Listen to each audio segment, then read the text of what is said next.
So many lamas we have in Tibet are quite realized. Realized in what sense? Their knowledge comes from many, many, many lifetimes of thought, contemplation, meditation. It's a fruition. So when they speak, it actually comes from a very distant past. And it has effect on us. Why? It is something that they have perfected. Therefore, in Tibetan tradition, the best purpose of a Lama is to teach. If your Lama can teach, and you create the facility for your Lama to teach, and you create everything easy for your Lama to teach, and there is no burden for your Lama in any way, just to teach, then you will allow your Lama to do what he's supposed to do, and you will receive the benefits of teaching, practice, and results. If the Lama has to do everything but teach, or cannot teach because he has to do everything, then you do not use your Lama the correct way. So therefore, Lama Tsongkhapa shows that. Why? Teacher's purposes, Guru's purposes, is to teach.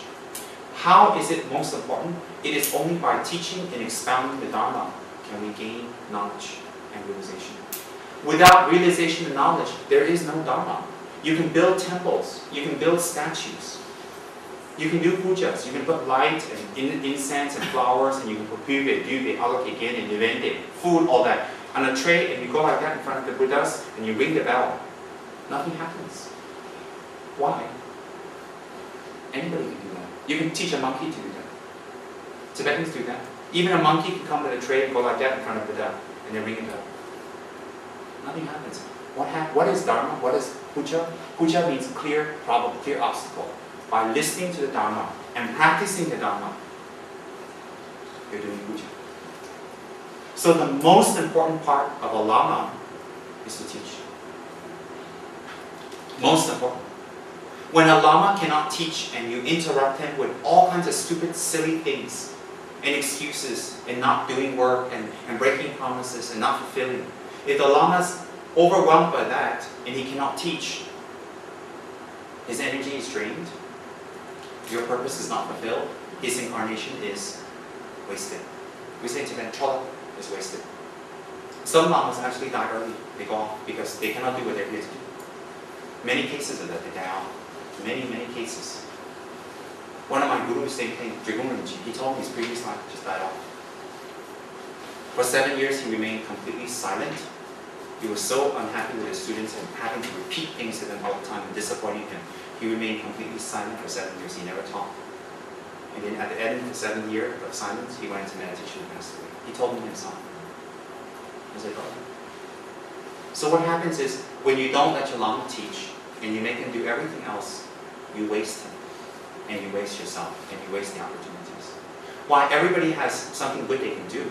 If we don't do what we can do, or learn to do something good, then how? Time, everything's wasted. That's like a family unit. Everybody in the family has their job to make things work in the household. So when you do that, the household works. If it's laying on one person, that one person who can be a breadwinner cannot go and win the bread. Very, very simple.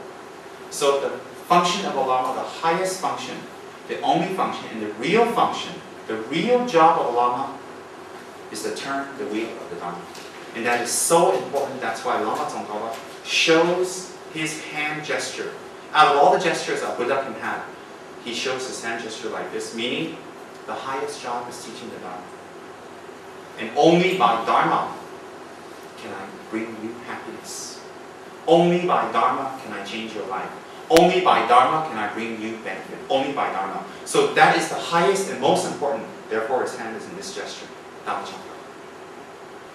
Then, in Lama Tsongkhapa's right hand, he holds a stem.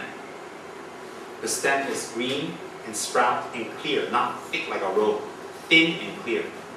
It has to balance the body, and it opens up on the right into a beautiful lotus flower. The lotus flower opens up and is pink, and it has a lotus bed, a moon disc. On top of that is a sword. Why is that a sword? There's a sword because a sword cuts. Cuts what? Cuts objects, trees, people, things, wood, paper, it cuts. So why does Lama Tsongkhapa hold a sword on a lotus on his right side? Because by listening and learning the Dharma, we can cut through our suffering. We can cut through our unhappiness. We can cut through our mind. We can cut through our difficulties and problems.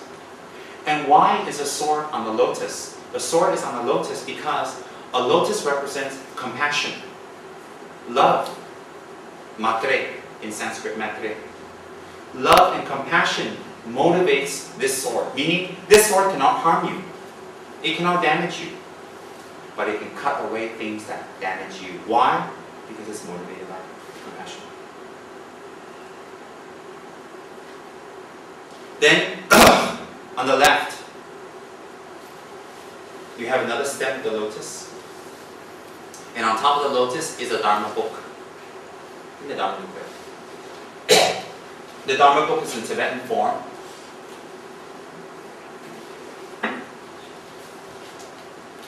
Tibetan Dharma books look like this. And it's sitting on a lotus on the left. And on top of that, it has jewels. It has beautiful jewels. You see here, there's a blue jewel. It has jewels on top of the Dharma book. Why? A jewel in Buddhism doesn't represent diamond or sapphire.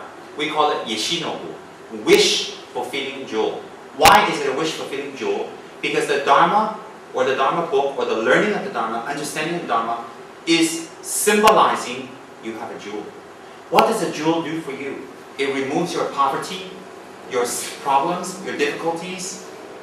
So when you learn the Dharma, it removes your poverties and difficulties like a wish-fulfilling jewel. Therefore, the best jewel in the world is not money, not things. The best jewel in the world is having knowledge. This knowledge doesn't come from bad source, it comes from Buddha. So therefore, this Buddha knowledge, the Dharma, is represented by a book. Why?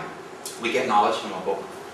And if we have Dharma knowledge, it is the same as a jewel.